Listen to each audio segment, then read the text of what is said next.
వివాదాస్పద trainee IAS పూజా ఖేత్కర్ episode లో మరో ట్విస్ట్ చోటు చేసుకుంది.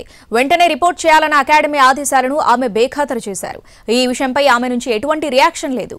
పలు వివాదాలకు కేంద్ర బిందువుగా మారిన ట్రైనీ ఐఏఎస్ పూజా ఖేత్కర్ వ్యవహారం మరో మలుపు తిరిగింది. వెంటనే అకాడమీలో రిపోర్టు చేయాలని మహారాష్ట్ర ప్రభుత్వం ఆదేశించినా ఆమె వెళ్లలేదు. ఫోన్లు కూడా స్విచ్ ఆఫ్ లో ఉన్నాయి. రిపోర్టు చేయలేకపోవడానికి కారణమేంటో పూజ ఎలాంటి మెసేజ్ కూడా పంపించలేదని చెబుతున్నారు.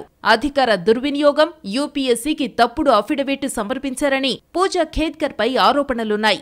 ఈ క్రమంలోనే ఇటీవల ఆమెపై ఉన్నతాధికారులు చర్యలు చేపట్టారు.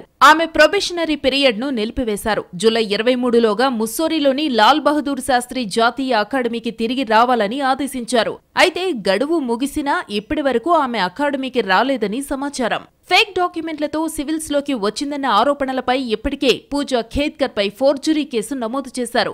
అంతేకాకుండా ఆమె యూపీఎస్సీ అభ్యర్థిత్వాన్ని రద్దు చేయడంతో పాటు భవిష్యత్తులో మళ్లీ నియామక పరీక్షలు రాయకుండా డిబార్ చేసేందుకు రంగం సిద్ధం చేసేలా షోకాజ్ నోటీసులిచ్చారు.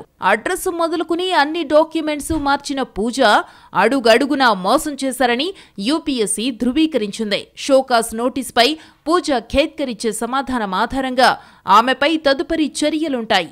అన్ని అభియోగాలపై నిజ నిర్ధారణ కోసం ఏకసభ్య కమిటీని కేంద్రం ఏర్పాటు చేసింది. పూజా ఖేత్కర్ తల్లి మనోరమ ఖేత్కర్ ఇప్పటికే అరెస్టయ్యారు.